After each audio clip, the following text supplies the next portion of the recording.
ये एक बहुत ही प्रसिद्ध संत थे जिन्होंने उत्तरी भारत में भक्ति आंदोलन का नेतृत्व किया था। रविदास जी बहुत अच्छे कवित्वज्ञ थे। इन्होंने अपनी रचनाओं के माध्यम से अपने अनुयायियों, समाज एवं देश के कई लोगों को धार्मिक एवं सामाजिक संदेश दिया। रविदास जी की रचनाओं में उनके अंदर भगवान के प्रति प्रेम की झलक साफ दिखाई देती थी। वे अपनी रचनाओं के द्वारा दूसरों को भी परमेश्वर से प्रेम के बारे में बताते थे और उनसे जुड़ने के लिए कहते थे। आम लोग उन्हें मसीहा मानते थे क्योंकि उन्होंने सामाजिक और आध्यात्मिक आवश्यकताओं को पूरा करने के लिए बड़े बड़े कार्य किए थे। कई लोग उन्हें भगवान की तरह पूछते थे और आज भी पूछते हैं। नमस्कार दोस्तों, स्वागत है आपका हमारे यूट्यूब चैनल दीपावली में, जहाँ आज मैं आपको गुरु रविदास जी का जीवन परिचय व जयंती बताने जा रही हूँ। सब्सक्राइब करें दीपावली चैनल को और बेल आइकन को प्रेस कीजिए हमारे वीडियो सबसे पहले देखने के लिए। गुरु रविदास जी का जन्म वाराणसी के पास सीर गोवर्धन गांव में हुआ था। इनकी माता कालसी देवी एवं पिता संतोष दास जी थे जो चमार जाति के थे। रविदास जी के जन्म पर सबके अपनी अपनी राय है। ईश्वर का मानना है उनका जन्म 1976 से लेकर 1977 के आस पास हुआ था। कुछ कहते हैं 1399 CE में हुआ था। कुछ दस्तावेजों के अनुसार रविदास जी ने 1450 से 1520 के बीच अपना जीवन धरती में बिताया था। इनके जन्म स्थान को अब श्री गुरु रविदास जन्म स्थान कहा जाता है। रविदास जी के पिता राजेंद्र राज्य में सरपंच हुआ करते थे। उनका चोटी बनाने और सुधारने का काम हुआ करता था। रविदास जी बचपन से ही बहुत बहादुर और भगवान को बहुत मानने वाले थे। रविदास जी को बचपन से ही ऊंचे जाति वालों की हीन भावना का शिकार होना पड़ा था। वे लोग हमेशा इस बालक के मन में उसकी नीच जाति होने की बात डालते रहते थे। रविदास जी ने समाज को बदलने के लिए अपनी कलम का सहारा लिया। वे अपनी रचनाओं के द्वारा जीवन के बारे में लोगों को समझाते, लोगों को शिक्षा देते कि इंसान को बिना किसी मतभेद के अपने पड़ोसी से अपने समान प्रेम करना चाहिए। रविदास जी की शिक्षा।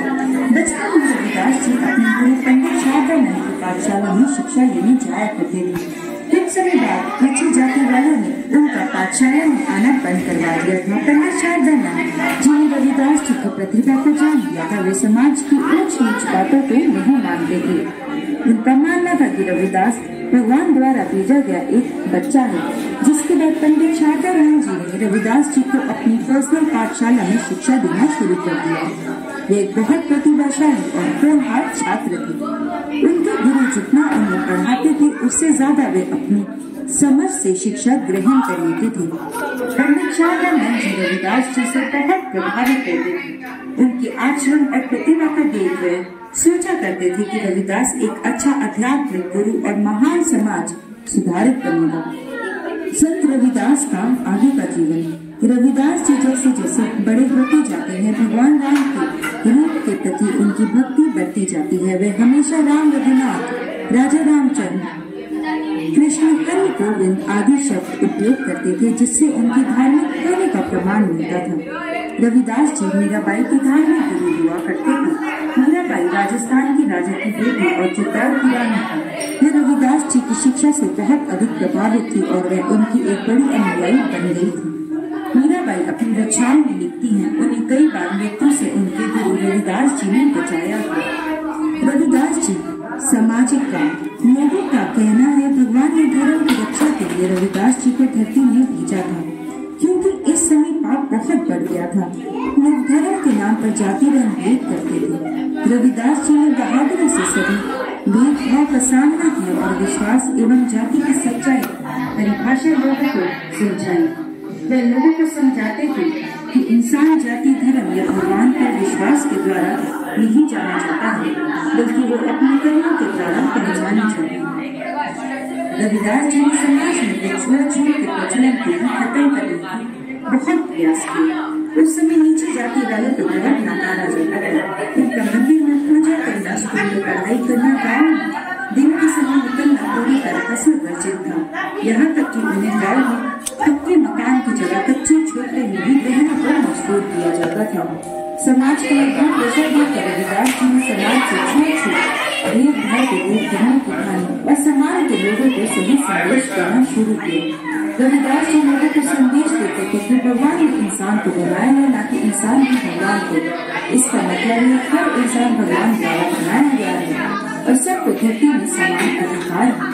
संत गुरु रविदास जी एक भाईचारे और सहिष्णुता के बारे में लोगों को विभिन्न शिक्षाएं दिया करते थे। रविदास जी द्वारा लिखे गए धार्मिक गाने एवं अन्य रचनाओं को 5वें सिख गुरु अर्जुन देव ने इसे ग्रंथ में शामिल किया था। गुरु रविदास जी की शिक्षाओं के अनुयायियों को रविदास से और उनके उपदेशों के संग्रह से रविदास से पंथ कहते हैं। रविदास जी का स्वभाव। रविदास जी को उनकी जाति वाले भी आगे बढ़ने से रोकते थे। शूद्र लोग रविदास जी को ब्राह्मण की तरह तिलक लगाने, कपड़े एवं जनेऊ पहनने से रोकते थे। गुरु रविदास जी इन सभी बात का खंडन करते थे और कहते थे सभी इंसान को धरती पर समान अधिकार है, वो अपनी मर्जी से चाहे कुछ कर सकता है। उन्होंने हर वो चीज जो नीची जाति के लिए मना थी करना शुरू कर दिया, जैसे जनेऊ, धोती पहनना, तिलक लगाना। ब्राह्मण लोग उनके इस गतिविधियों के सख्त खिलाफ थे।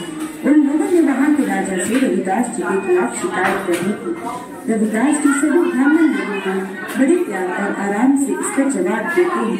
उन्होंने राजा के सामने कहा था, शूद्र के पास भी लाल क्यों नहीं है, उन्हें बाकियों की तरह समान अधिकार है।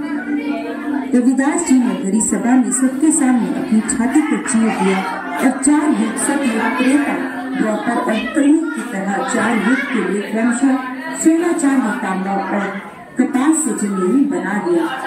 राजा सहित वहाँ मौजूद सभी लोग बहुत शर्मसार और चकित हुए और उनके पैर छूकर गुरु जी को सम्मानित किया।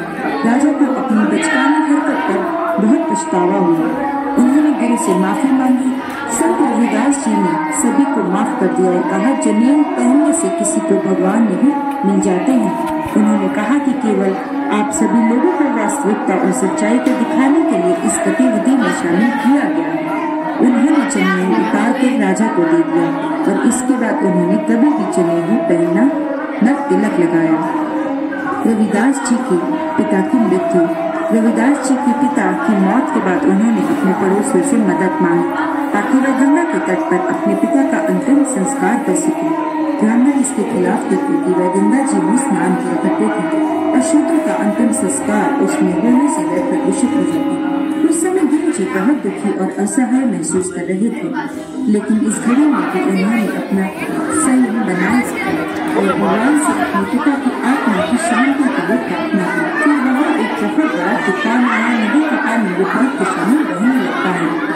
फिर अचानक पानी की बड़ी लहर ने शरीर के पास आई और अपने में सारे अवशेषों का अवशोषित कर लिया।